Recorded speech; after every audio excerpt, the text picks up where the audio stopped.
sudur, ujian isi dada. Itu sebabnya tidak ada orang di masa ini kecuali diuji isi dadanya, apalagi saya. Ketika kami berkunjung kepada salah satu guru hadis kami di Banjar, namanya Tuan Guru Wildan, hafizahullah, masih hidup. Beliau mengatakan kepada kami, kekasih-kekasih Allah itu tidak lepas dari 3 hal: ilmu, amal, yang ketiga orang banyak nggak mau, al-bala, ujian. Banyak orang nggak mau, padahal ilmu, amal gak cukup kalau nggak diuji. Itu sebabnya para sahabat jika tidak ada ujian mereka mengadu kepada Rasulullah. Wahai Rasulullah, apakah kami tidak dilirik lagi oleh Allah Subhanahu wa Ta'ala? Maka bersyukurlah jika diuji. Nabi SAW mengajarkan pujian saat diuji. Alhamdulillah ala kulli hal. Semua pujian berpulang kepada Engkau ya Allah, meskipun keadaannya terasa berat. Sedangkan jika terasa ringan, kita katakan fi kulli hal, dalam semua keadaan yang terasa ringan. Inilah yang kemudian diriwayatkan oleh Imam At-Tirmizi, hadisnya hasan, bahkan disahihkan oleh beberapa ulama. Jika engkau mengalami keburukan menurut pikiranmu, katakan alhamdulillah. Berarti itu bukan buruk di sisi Allah. Alhamdulillah ala kulli hal. Yang mengatakan buruk itu nafsu kita. Walhamdulillah fi kulli hal, itu yang sesuatu yang menurut nafsu kita baik. Ya. Maka tadi di ayat yang dibaca oleh imam kita itu sangat menyentuh sekali, bahwa surga yang disebutkan tadi itu adalah surga nafsiyah, fi mashtahat ilaihin, atau an-nafs, ya. yang diinginkan jiwa, nafs. Tapi ada surga yang lebih tinggi, wujuhu yawma idzin nadhirah ila rabbiha nadhirah. Wajah-wajah pada hari itu berseri-seri. Kenapa dia berseri-seri? Karena wajahnya sedang berkiblat kepada wajhullah, wajah Allah Subhanahu wa Ta'ala. Semoga wajah kita yang hina ini, qalbu kita yang bernoda ini Allah bersihkan. Allah izinkan menatapnya. Amin ya rabbal alamin. Kalau dihitung dosa mulai dari ujung rambut sampai ujung kaki ada dosa semua. Enggak bapak, enggak saya sama. Enggak ibu, enggak saya sama. Mulai dari mata, tengahnya mata, pikiran, semua ada dosanya. Maka kita nggak mungkin datang dengan ketaatan, karena di dalam sujud pun kita lupa kepada Allah Subhanahu wa Ta'ala, di dalam rukuk pun kita lalai kepadanya. Itu sebabnya Nabi mengatakan, engkau masuk surga itu karena rahmat Allah, bukan karena sujudmu. Sujudmu tidak sempurna, rukukmu jauh dari kelengkapan, ya. Apalagi dihitung haji umroh kita ada, ya, mata, cuci mata ngeliatin orang Turki, ya, jujur aja lah. Maka datanglah kepada Allah dengan rasa hina itu. Allah lebih suka daripada orang yang datang dengan membawa taat, merasa taat, ya.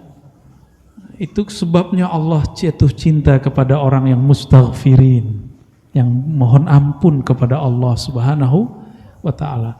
Itu sebabnya suatu negeri yang ada orang istighfar di tempat itu, Allah halau balak bencana, ya.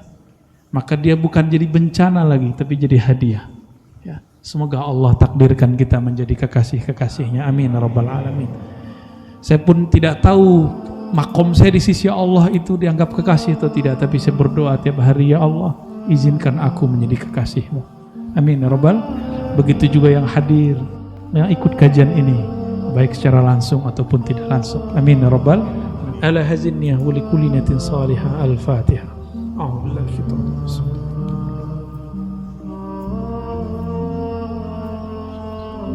Syaratul بسنادنا المتصل الإمام العارف بالله ابن عطاء الله السكندري قال ما ترك من الجهل شيئا من أراد أن يحدث في الوقت غير ما أظهره الله فيه. ما ترك, tidaklah seseorang meninggalkan kejahilan, kebodohan dalam dirinya, syai'an, sedikit pun, sesuatu pun. Man arada, siapa yang menginginkan sesuatu terjadi, ayyuhditha, ingin khusyuk sebelum masanya, ingin sukses sebelum usaha, ingin wusul itu kesadaran terkoneksinya hati dengan Allah yang memiliki kuasa terhadap semua hati, yang ingin merasakan getaran zikir sebelum getaran itu layak terjadi pada dirinya, yang ingin karamah sebelum karamah itu pantas berdiri pada dirinya. Maka orang-orang seperti ini belum meninggalkan kejahilan, ya, belum terlepas dari sifat jahil, sifat jahiliyah. Inilah yang disebut jahiliyah rohani. Kalau zaman jahiliyah sudah kita lewati, tapi jahiliyah rohani sampai hari ini masih banyak. Orang yang ingin viral sebelum dia diviralkan Allah, atau orang yang ingin sembunyi padahal Allah ingin membuat dia syuhrah, terkenal. Sama, kita ini bukan hamba terkenal atau hamba sembunyi. Kita hamba Allah yang maha zahir, yang maha nyata, hamba Allah yang maha batin. Apapun yang Allah mau kita ridha. Kita bukan hamba penyembah berhala namanya kekhusyuan. Kita bukan hamba yang menyembah getaran-getaran zikir. Kita bukan hamba yang mencari-cari kasyaf. Tahu kasyaf? Terbuka alam rohani, alam batin, lalu bisa lihat yang batin-batin, yang gaib-gaib. Bukan. Kalau dikasih, biarin lewat. Yang kita cari hanya Dia yang maha batin, Allah subhanahu wa ta'ala. Hanya ridhonya yang kita cari. Oleh karena itu, beliau mengatakan ciri-ciri orang jahil adalah dia menghendaki sesuatu sebelum saatnya terjadi. Ingin Imam Mahdi keluar padahal belum masanya, ya. Ingin ketemu wali padahal belum pantas, ya. Ini banyak yang begitu, ya. Ingin jadi wali Allah padahal belum patut. Jangan dikira Pak, kalau udah jadi wali selama-lamanya jadi wali, belum tentu. Coba lihat, ada nggak orang soleh terus jadi pemaksiat? Sama. Ada orang jadi angkat jadi wali Allah, dalam sekejap Allah ganti takdirnya menjadi wali syaitan. Bisa semua. Bisa semua. Itu sebabnya Imam Al-Hasan Al-Basri mengatakan, man amina minan nifaq fahuwa munafik. Siapa yang merasa aman dari berbolak-baliknya hati, perubahan kolbu dari taat menjadi maksiat, dari ikhlas menjadi tidak ikhlas, dari mukmin menjadi munafik. Siapa yang merasa dirinya aman dari perubahan itu, apa ciri-cirinya? Dia sibuk dengan aib orang lain, sibuk dengan aib sahabatnya sendiri, dia lupa dengan aib dirinya. Ini ciri-ciri orang yang man amina minan nifaq. Siapa yang merasa aman daripada kemunafikan. Nah, hati-hati Pak. Apalagi sudah ada sekarang namanya TV, sosial media. Ini akan memperkeruh suasana kolbu, akan membuat kita sering memandang orang lain, jarang memandang ke dalam diri sendiri. Padahal di Qur'annya, wa fi anfusikum afala tubsirun, surat Az-Zariyat. Apakah di dalam dirimu, diri mereka tidak memandang? Kenapa mereka memandang orang lain, tidak memandang dirinya? Allah sendiri bertanya, wa fi anfusikum afala, kenapa engkau tidak tubsirun? Tubsirun ini beda dengan tanzurun. Tubsirun ini sudah mulai dalam dia memandang dengan basar dan basirah. Tidak hanya basar mata ini. Jadi mata ini ain namanya. Itu Allah kasih sebuah perangkat di dalamnya namanya basar.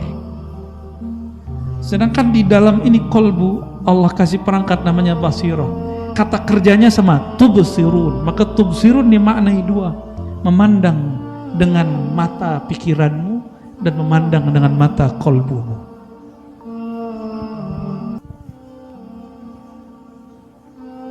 Bagaimana kira-kira? Kok jadi tegang gitu antum? Jangan bayangin yang di FB, yang di YouTube. Bayangin diri kita sendiri. Ya, saya membayangkan diri saya sendiri. Itu sebabnya saya nggak mau membalas orang-orang yang fitnah saya. Biarin aja Pak. Takdir Allah kan nggak di tangan kita, di tangan Allah. Allah kan maha tahu. Ya, kita nggak mau berurusan dengan sekali antum membalas mereka yang memfitnah, nanti emosi. Kalau emosi, nggak dapat hadis Nabi, Allahumma inni as'aluka salamatas sadr. Ya Allah, aku memohon selamat isi dada. Emosi nggak selamat, karena salamah artinya terbebas, bara'atun, terlepas dari noda-noda isi kolbu. Kalau masih emosi, belum. Ya. Dipuji orang seneng gak? Seneng. Dicaci orang harus seneng. Bisa gak? Senangnya bukan karena melihat orang itu yang muji. Senangnya bukan karena melihat orang itu mencaci, tapi melihat Allah lagi menyapamu. Gitu. Oleh karena itu ulama salafus saleh mengatakan, disebutkan Imam Qushairi, dan itu lebih dari 7 ulama mengkalamkan ini di berbagai kitab. Kalau dimaknai satu aja, istiwa bainal madhi wal dham. Sama saja engkau dicaci, engkau dipuji. Engkau dipuji, engkau dimaki. Terasa sama. Karena apa? Adakah di alam semesta ini sesuatu terjadi tanpa izin Allah? Nggak ada. Tapi kalau ini kita tidak pandang, kesel Pak di hati. Ya, benar nggak? Makanya antum seneng di like sama orangnya, jempol gitu ya. Begini jempolnya, apa begini? Itu manusiawi. Mau nggak di atas manusia? Di atas manusia ketika pujian dan cacian sama. Coba ejekin malaikat, nggak marah malaikat? Kita masih bertubuh hewani, tapi punya kualitas malaki. Dahsyat itu. Semoga Allah berikan kekuatan ini. Amin ya rabbal alamin. Ya. Jadi mau dia ustadz, mau dia ulama, mau dia kiai, dia menginginkan sesuatu yang Allah belum inginkan, itu jahil. Ya. Itu jahil. Pengen terkenal sebelum Allah kenalkan, itu jahil juga tuh. Pengen gak terkenal padahal Allah ingin mengenalkan, sama. Ya. Pengennya dipuji doang, gak mau dicaci, sama. Ya. Sama aja. Pengennya hidup senang doang ya, gak mau susah ya. Betul. Tuh kan, senyum-senyum semua. Senang susah kan di sini Pak sebenarnya. Banyak kawan kita yang kelihatannya senang tapi nggak bisa tidur. Seneng nggak itu? Enggak. Ya.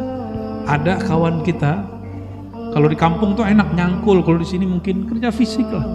Tapi ketika dia pulang, nyampe di rumah 5 menit langsung hilang. Ya, langsung nggak hilang tuh nggak? Langsung mendengkur, tidur. Kok bisa? Ya. Karena dia nggak punya beban pikirannya. Ya. Masih disebut bahagia nggak orang yang sulit tidur? Masih disebut sulit hidup nggak? Susah hidup nggak orang yang gampang tidur? Enggak. Ya, tidur tuh mahal Pak. Orang mau tidur itu bisa obatnya mahal. Mahal bener itu. Ya. Baik. Jadi orang yang ingin kaya sebelum masanya, itu termasuk orang jahil. Seharusnya dia usaha dulu lah. Orang yang ingin alim sebelum saatnya, yang ingin kaya sebelum saatnya, maka dia datang ke dukun. Ya, padahal dukunnya kere juga Pak.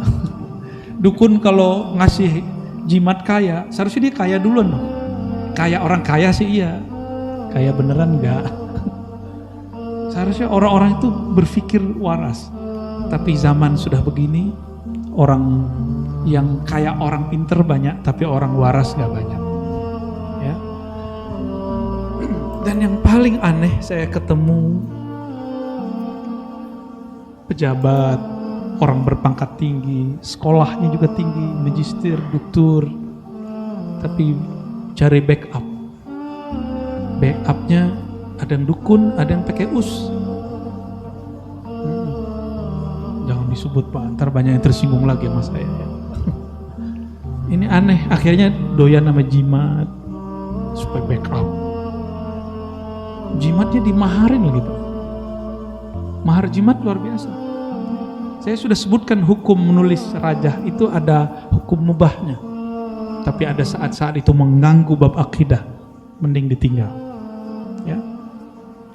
Ibnu Qayyim, Ibnu Taimiyah, itu Imam Salafi, itu bolehin Pak, untuk perobatan, bahkan untuk orang mudah melahirkan, piring, finjan, piring, disulis ayat tertentu, terus dituangin air diminum. Syirik gak tuh? Kalau syirik tuh Imam Salafi syirik. Ibnu Qayyim menulis dalam kitab At-Tibbun Nabawi bilang boleh. Tapi pakainya yang sering-sering lah. Ya. Ini dikit-dikit jimat, apa dikit-dikit pakai kalung jimat. Ya. Kapan bertauhidnya kepada Allah Subhanahu wa Ta'ala. Ya. Saya lebih senang nih teman-teman jamaah ini baca wirid pagi sore. Kan kita ada al-wirdul latif yang diwariskan oleh Al-Habib Abdullah Al-Haddad. Ya, ada Ratibul Haddad dibaca ba'da maghrib, wirdul latif dibaca ba'da subuh. Pakai itu. Ada yang menuduh saya juga Pak, kalau saya sudah meninggalin itu ya antum datang aja ke ribat. Di ribat ba'da maghrib kita baca Ratibul Haddad. Gak ada kita ninggalin itu. Itu ya fitnah-fitnah mereka aja lah, yang makanlah fitnah itu ya. Gak ada, kita penikmat wirid pagi sore. Bahkan ada ringkasannya kalau lagi sibuk.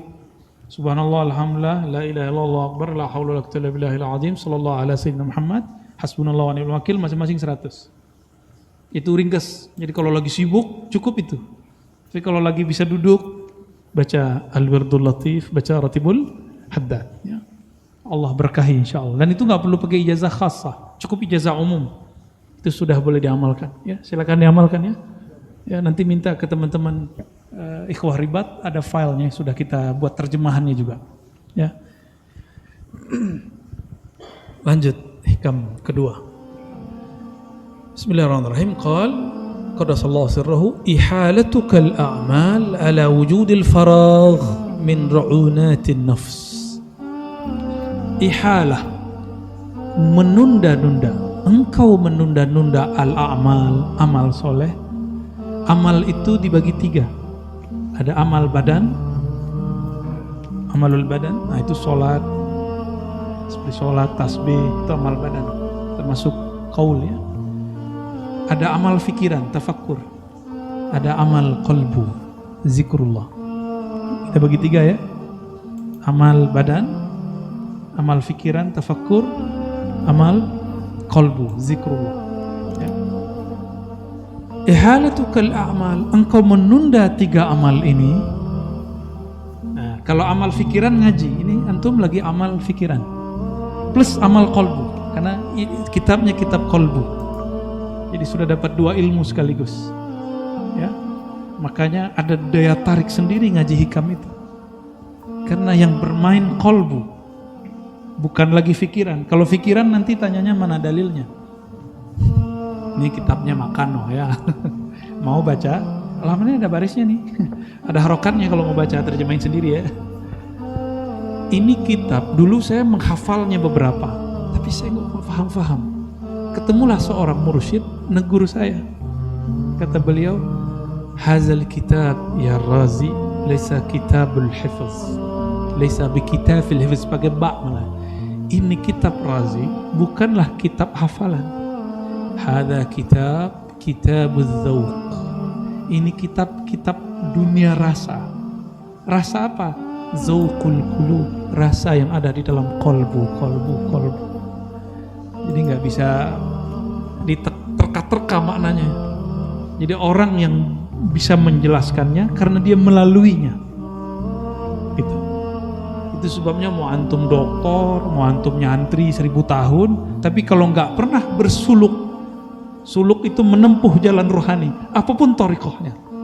Mau thariqah Qadiriyah, Naqsyabandiyah, Syadziliyah, lebih afdal karena kitabnya Syadzili, Tijaniyah, apapun thariqahnya, Khadiriyah, ya, Rifaiyah, Ghazaliyah, boleh apa saja. Nanti akan merasakan yang ada di sini. Dan kami bertahun-tahun mencari pola-pola itu, ketemulah polanya. Dan saya baru ketemu polanya tahun 2020, sebelum Ramadan. Berarti ini Ramadan keberapa nih? Dulu nih jujur Pak, saya buka kartu ya. Dulu setiap ngaji hikam, pala saya pusing dulu. Ini baca dulu syarah yang ini, baca dulu syarah yang itu, syarah ini puluhan. Akhir bingung-bingung sendiri.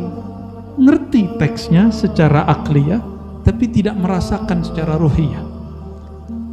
Dan baru Allah berikan rasa itu sedikit demi sedikit, perlahan. Ya, karena bimbingan para guru, para mursyid, para syekh. Jadi sampai hari ini saya masih berguru. Dan guru saya bukan satu, ya, banyak mursyid kita. Setiap kali saya ke kota mana, saya cari guru. Jadi antum jangan berguru ke satu orang atau satu model, harus banyak gurunya ya. Tapi untuk tarbiyah ruhiyah, jika belum bisa memilah-milih, cukup satu guru, mursyid. Tapi kalau antum sudah matang secara rohani, boleh berguru kepada aktsar min wahid, ya lebih daripada seorang mursyid.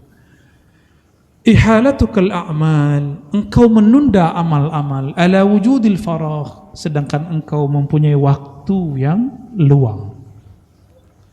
Min ru'unatin nafs, ciri-ciri ada kekacauan dalam dirimu. Jadi ciri-ciri orang yang labil, ciri-ciri orang yang belum matang secara rohani, ciri-ciri orang yang masih childish, kanak-kanak, walaupun tubuhnya sudah menua, rambutnya sudah mulai putih, kulit sudah mulai mengkerut, jalan sudah mulai lelah, udah gampang capek, tapi rohaninya masih muda, masih anak-anak. Apa ciri-cirinya? Suka nunda-nunda beramal, suka nunda amal badan. Jadi jangan hanya dipikirkan sholat 1000 rakaat sehari, jangan. Tapi ini juga berkaitan dengan ilmu. Ya, antum sekarang lagi beramal. Ini enggak bekerja keras enggak pikirannya, kolbunya? Bener ya? Tapi kalau dijawab pakai kolbu, ringan. Itu sebabnya kita baca Fatihah. Karena Fatihah itu membuka ranah kolbu. Kolbu kita nanti akan bisa merasakannya. Nah, tapi kalau pakai ini nanti mengkerut dia. Apalagi nih. Gitu. Ya. Kenapa saya memberikan contoh-contoh? Supaya kita memakai memori. Dan memori itu adanya di kolbu. Nah, contoh ada kawan saya ngomong gini. Coba kalau saya kaya, nanti saya akan sedekah banyak-banyak, bangun pesantren banyak-banyak. Ya, betul, Allah kasih dia kekayaan. Apa kata dia? Coba saya lebih kaya lagi. Ya, begitu ngomongnya. Nanti saya akan bangun, enggak juga kunjung bangun. Paling cuma ada orang buka ini sumbangan tepi jalan, itu pun ngasih cuma 5.000. Ngata-ngatain lagi. Ngalangin jalan. Ya walaupun sarah sih secara hukum kan, ngambat jalan, tapi secara uruf tradisi kayaknya kita masih berat ninggalin itu ya. Semoga pengurus masjid sini nggak begitu, aman ya. Dulu juga ada kawan kita ngomong begini, Kiai masih hidup. Coba kalau saya tinggal dekat Kiai, saya akan ngaji tiap hari. Dilalah Allah kasih dia rezeki, rumahnya gak jauh dari Kiai, cuma 1-2 kilo. Apa kata dia?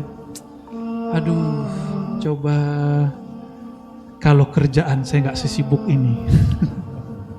Ada lagi Pak, mau kapan lagi nih?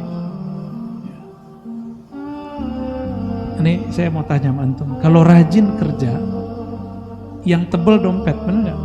Yang banyak rigidnya dompet ATM kita. Ini hitung-hitungan manusia. Orang yang rajin kerja, berangkat pagi, pulang sore, meeting sampai besok, sampai keluar kota kemana-mana. Allah kayakan saku kita banyak benar. Sama orang-orang yang mengejar ilmu ini, kemana aja dia kejar, Allah akan kayakan kolbunya. Allah akan, badan capek, tapi coba rasakan, antum taklim selama ngaji gak akan terasa capek. Tapi nanti kalau nyampe di rumah, betul capek lagi. Gak apa-apa. Dalam kelelahan itu ada nuansa rohani yang hidup, sehingga dia kenyang dua hal. Dia lelahnya dua kali. Mau gak yang begitu? Jadi nanti mau jadwalnya jam kerja, pulang kerja kejar aja ya. Masa kita nyari dunia, mau berangkat pagi, pulang besok pagi. Untuk ngejar ini kok gak mau seperti itu. Dulu ada kawan saya juga, ini kawan kita semua ini perjalanan rohani. Karena sesama kita suluk, sesama menempuh jalan rohani, Nabi mengatakan al-mu'min mir'atun li akhi. Seorang mukmin akan menjadi cerminan saudaranya. Maka saya berkaca terus, ya Allah ini terjadi di temanku, sekarang terjadi padaku. Begitu aja bolak-balik. Ya takdir itu kan muter aja Pak, muter aja. Kawan kita ngomong dulu gini, kalau aku nanti pensiun, cari rumah dekat pesantren atau dekat masjid, nanti cari ustadz tahfiz mau ngafalin Quran. Bener pensiun Pak, nyari guru ngaji. Terus ngapain? Nggak tahu deh. Tapi katanya sibuk nonton TV, menonton YouTube. Ya. Ini ternyata emang manusia itu suka nunda gitu. Tanda kedewasaan rohani belum ada. Maka saya berdoa saya dan antum semua, Allah sembuhkan kita dari penyakit ru'unatun nafs, ketidakstabilan rohani. Amin ya rabbal. Orang matang itu yang capek cuma tubuh, ruh itu nggak pernah capek. Malaikat sholat pernah capek nggak? Malaikat tasbih pernah capek? Maka antum kalau sudah diberi oleh Allah kecanduan ngaji, kecanduan beramal, berarti sudah diberikan nur malakutiyah, nur kemalaikatan. Inilah yang Nabi pakaikan. Kenapa beliau itu tidak lelah ketika sholat malam hari? Ini yang beliau rasakan. Sampai Sayyidatuna Aisyah pertanyaannya apa? Wahai Rasulullah, qad ghafarallahu laka ma taqaddama min dzambika wa ma ta'akhkhar. Wahai Rasulullah, masa lalumu, masa depanmu telah Allah ampuni. Kenapa engkau masih sholat sebanyak ini? Apa jawaban beliau? Aku hanya ingin menjadi hamba yang berterima kasih. Jadi Rasulullah itu sholatnya nggak cari pahala lagi. Rasulullah itu sholatnya sudah maqamat asyukriyah, maqamat syukur. Kalau kita berterima kasih sama orang, ngitung-ngitung nggak? Nggak ada. Antum kalau terima kasih sama pasangan, sama teman, sama guru, nggak ada ngitung. Sampai orang ngira kita gila. Kamu gila ya, kamu fanatik ya? Enggak, itu bukan fanatik, itu tanda syukur. Syukur kepada Allah harus dimulai syukur kepada makhluk. Makhluk terdekat orang tua. Orang tua ada dua, ada orang tua jisim, badan, ada orang tua ruhani. Teman, ada teman duniawi, ada teman ukhrawi. Kepada mereka kita berterima kasih. Ya, mulailah berbagi sama teman. Ya, jangan pelit. Jangan pelit sama teman. Kadang-kadang teman tuh gak butuh duit kita, dia butuh waktu kita. Ya, maka nongkronglah sama teman-teman sesekali. Ya. Kalau udah pengajian masih boleh ngafe nggak? Ngopi-ngopi masih boleh nggak? Boleh Pak. Yang penting ngafenya ngomongin ngaji gitu. Saya suka ngopi, suka ngafe saya. Tapi kalau kita ngumpul, kita nggak ngomongin yang di FB itu Pak. Ya, kita ngomongin Allah dan Rasulullah Sallallahu Alaihi Wasallam. Alhamdulillah.